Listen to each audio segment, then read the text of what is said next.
All About 법 함께합니다. 오늘은 양육비에 대한 이야기 해보려고 해요. 굉장히 중요한 부분이죠. 부부간의 인연이 끝났다고 하더라도 그 아이가 있는 경우라면 부모로서의 의무는 계속돼야 하잖아요. 오늘 양육비 관련 내용 준비해 오셨다고요? 네, 이제 자녀에 대한 양육 의무는 이혼을 했든 이혼을 하지 않았든 부모에게는 당연히 부양 의무가 있습니다. 통계청 자료에 의하면은 2020년도 기준으로 미성년 자녀가 있는 상태에서의 이혼은 전체 이혼의 42%를 넘는 높은 비율을 차지한다고 합니다. 이렇게 자녀 양육에는 물질적인 지원뿐만 아니라 정신적인 지원도 상당히 중요한 부분인데요. 부부가 이혼한 이후라도 미성년 자녀가 있다면 비양육 부모는 당연히 일정한 양육비를 그 양육하는 부모에게 제공을 해야 됩니다. 또 만약에 부모가 아닌 제3자가 아이를 양육하고 있다면 그 제3자는 부모에게 양육비를 청구할 수 있습니다. 그렇군요. 변호사님. 그렇다면 이 양육비라는 것이 어떤 기준으로 결정이 되는지 많은 분들도 궁금해하실 것 같거든요. 네, 양육비를 뭐 사실 많이 준다면 정말 한도 끝도 없이 많이 줄 수 있다면 주고 싶은 게 부모 마음일 텐데요. 서울가정법원에서는 이제 현재까지의 물가 상승률을 반영해서 양육비 산정표라는 거를 공개하고 있습니다. 홈페이지 가보시면 언제든 열람이 가능하신데요. 특히나 올해는 약 4년 만에 양육비 산정 기준표가 변경이 돼서 조금 더 현실화된 부분이 있습니다. 그렇군요. 예, 개정 공표된 이제 양육비 산정표에 의하면 0세에서 2세까지의 자녀를 둔 부부가 그 합산 소득이 200만 원에 미만하는 그런 수준이라면 월 표준 양육비가 62만 1,000원으로 되어 있습니다. 그리고 최저 양육비는 이보다 낮은 53만 2천 원인데 이것보다는 조금 표준 양육비가 높다라고 생각하실 수 있고요. 15세에서 18세 자녀를 둔 부부의 경우 부부의 합산 소득이 굉장히 높아가지고 예를 들어 1,200만 원 정도의 월 소득이다라면 그 표준 양육비는 매월 288만 3천 원입니다. 이 현행 기준 최고 양육비에서 한 22만 원 정도가 증가한 그런 금액입니다.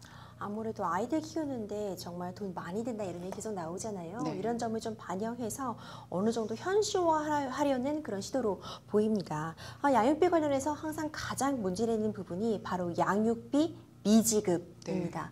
저희가 거듭 방송에서도 말씀드리지만 양육비는 다 쓰고 남은 돈 지급하는 게 아니잖아요. 네. 꼭 지급해야만 하는 돈인데 약속한 양육비 제때 제대로 지급받지 못하는 경우 좀 어떻게 대처해 볼 수 있을까요? 네, 양육비에 관련한 문제는 정말 과거에서부터 큰 문제였고 이제 이혼 소송을 통해 양육비 판결을 다 받았는데도 이거를 못 하시는 분들은 정말로 이거에 대해서 판결을 실제 현실화시키는 거에 고생을 많이 하셨습니다. 이러한 현실적인 부분이 잘 반영이 돼서 법이 이제 다양하게 이제 등장을 했는데요. 가정법원이 양육비에 대한 여러 가지 부분을 도와주고 있습니다. 예를 들면 양육비 채무자의 급여에 대한 급여를 직접 지급할 수 있는 직접 지급 명령 제도가 있고요.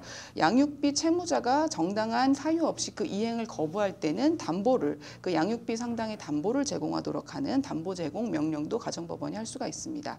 그리고 양육비 지급 채무자가 담보 제공 명령마저 이행하지 않는다면 일시금을 지급하도록 하는 명령이 있고요.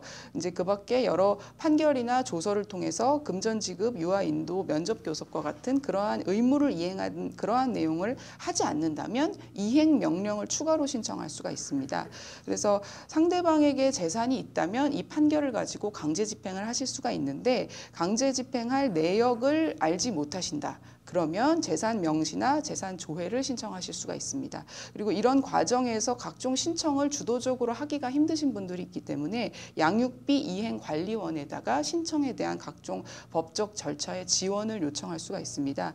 그래서 양육비 이행법이 신설됨에 따라 작년부터는 그런 비양육하는 부모의 양육비 이행 책임이 강화되었기 때문에 지금과 같이 말씀드린 여러 의무를 불이행한다면 명단 공개나 출국 금지, 감치 명령, 징역 그리고 형사처분까지도 가능해지고 있습니다. 그렇군요. 아무래도 계속적으로 지속적으로 양육비 미지급 관련해서 미지급하더라도 받아내기가 좀 어렵다 이런 문제점이 계속 제시가 되면서 이런 부분을 좀 더 강제적으로 받아올 수 있는 방법들을 대폭 강화한 것으로 보이네요. 양육비 꼭 지급해야 되는 돈이라는 점 다시 한번 강조드리고 싶습니다. 지금까지 베테랑 변호사의 법률 팁 All About 법 함께했습니다.